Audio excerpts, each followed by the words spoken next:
کہہ دو کہ اللہ جسے چاہتا ہے گمراہ کرتا ہے اور جو اس کی طرف رجوع ہوتا ہے اس کو اپنی طرف کا رستہ دکھاتا ہے، یعنی ان کو جو ایمان لاتے اور جن کے دل اللہ کی یاد سے آرام پاتے ہیں ان کو۔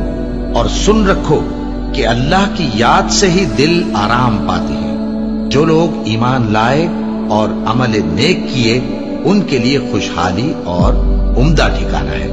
اور اگر شیطان کی طرف سے تمہارے دل میں کسی طرح کا وسوسہ پیدا ہو تو اللہ سے پناہ مانگو، بے شک وہ سننے والا ہے، سب کچھ جاننے والا ہے۔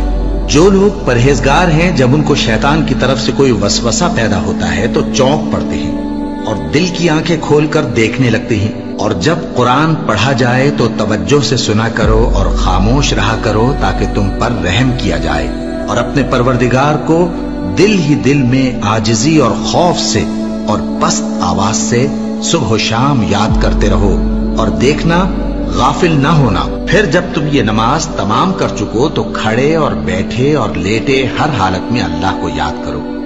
پھر جب تم مطمئن ہو جاؤ تو پورے آداب کے ساتھ نماز پڑھو۔ بے شک نماز کا مومنوں پر اوقات مقررہ میں ادا کرنا فرض ہے۔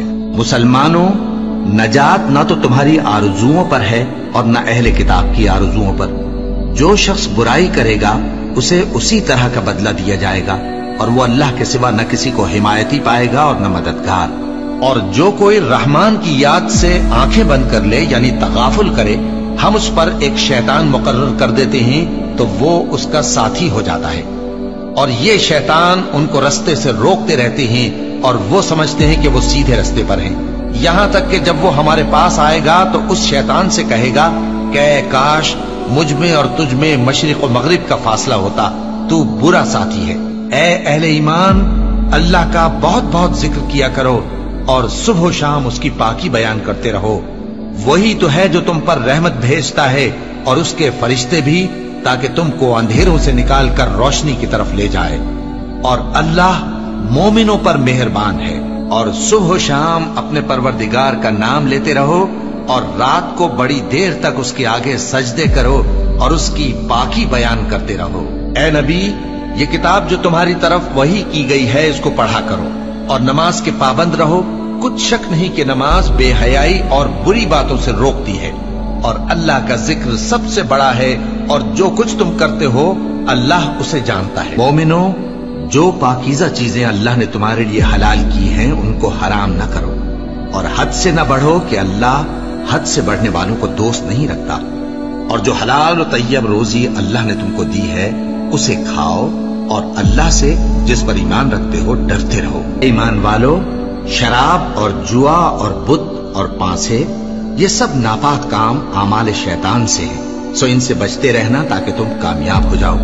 شیطان تو یہ چاہتا ہے کہ شراب اور جوئے کے سبب تمہارے آپس میں دشمنی اور رنجش ڈلوا دے اور تمہیں اللہ کی یاد سے اور نماز سے روک دے۔ تو کیا تم لوگ ان کاموں سے باز آؤ گے؟ جو شخص نیک اعمال کرے گا، مرد ہو یا عورت، اور وہ مومن بھی ہوگا، تو ہم اس کو دنیا میں پاک زندگی بسر کروائیں گے اور آخرت میں ان کے اعمال کا نہایت اچھا صلہ دیں گے۔ سو جب تم قرآن پڑھنے لگو تو شیطان مردود سے اللہ کی پناہ مانگ لیا کرو۔ حقیقت یہ ہے کہ جو مومن ہیں اور اپنے پروردگار پر بھروسہ رکھتے ہیں ان پر اس کا کچھ زور نہیں چلتا، اس کا زور انہی لوگوں پر چلتا ہے جو اس کو رفیق بناتے ہیں اور اس کے وسوسے کے سبب اللہ کے ساتھ شریک مقرر کرتے ہیں۔ سو تم مجھے یاد کیا کرو، میں تمہیں یاد کیا کروں گا، اور میرا احسان مانتے رہنا اور میری ناشکری نہ کرنا۔ اے ایمان والو، صبر اور نماز سے مدد لیا کرو، بے شک اللہ صبر کرنے والوں کے ساتھ ہے۔ اے اطمینان والی جان، اپنے پروردگار کی طرف لوٹ چل، تو اس سے راضی وہ تجھ سے راضی، سو تو میرے خاص بندوں میں شامل ہو جا اور میری بہشت میں داخل ہو جا۔